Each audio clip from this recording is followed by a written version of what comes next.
Welcome back to Bay Area Focus. With us now is Moneeka Sawyer, author of Choose Bliss. Okay, we'll choose bliss. That's better than the alternative, right? No kidding. Tell me about this book and what inspired you to write it. You know, I am of the opinion that all of us are born these little blissful beings. And so bliss is our birthright.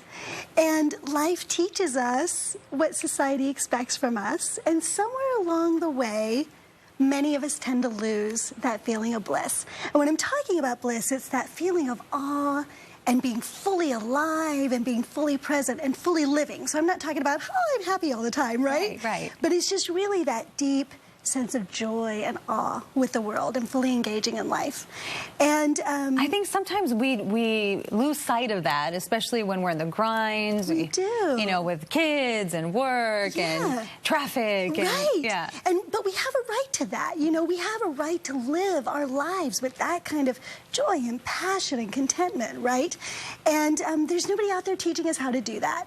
And so that's why I wanted to write this book, because it's something I actually think I do pretty well. I think it's a little contagious, because when you walked up here to get mic'd up and sit on the chair, I was already smiling because just your face, you were smiling and just looked very happy. Yeah, I really am. It doesn't mean that I don't have downtime. Sure. We all do. But yeah, I have that sort of internal resilience to get back to this sort of default place of life is good. Okay, so tell us how to do this. How can we have more bliss and joy in our lives? Okay, so the #1 secret about bliss is to remember that we can't always control what happens in our world. We can't control what happens to us or what's going on out there. But we can always choose how we react in any given situation. Sure. And so the book really helps you to learn how to make choices that are going to support your own happiness and joy and live blissfully. So that's my big... And did you come against any roadblocks on your journey to bliss? Please tell me yes. Absolutely. Okay. Oh my goodness. Yes. And I'm constantly tested. Like, how good am I? You know. Right. You know, when I was born in the Midwest, so in a very white town, and I was the only non-white person in my school. Wow. And so I was bullied, humiliated, and tormented constantly. And I was very alone.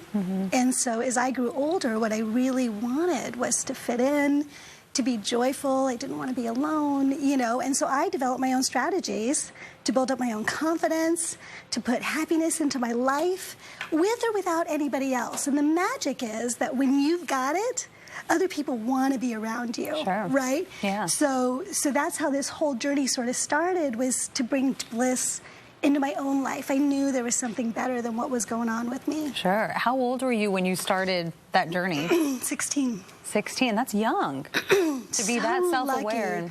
Well, and I was exposed to some really good stuff. I actually happened upon the book Think and Grow Rich.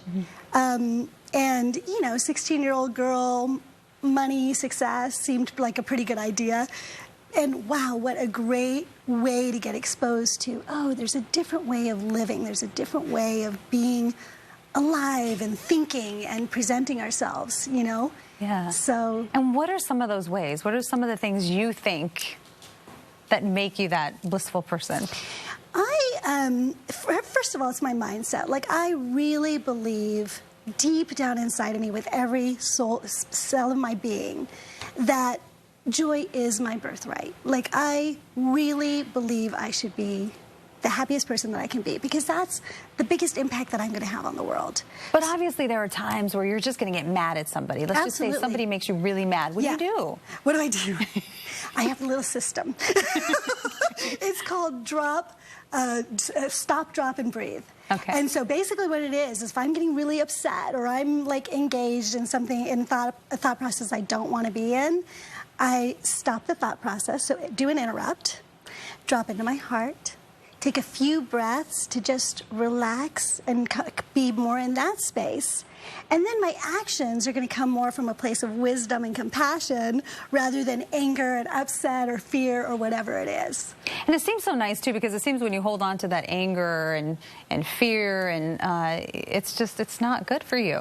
It's not good for you, and it doesn't feel good. Sure. You know, and that's the thing, is that's a really good cue. If you're in a situation and you're not feeling good, take care of that, you know. Well, I feel really good after this interview, so thank you so much for coming on the show and making us all smile. And for more information about Choose Bliss, just log on to coreblisslife.com. Again, that's coreblisslife.com.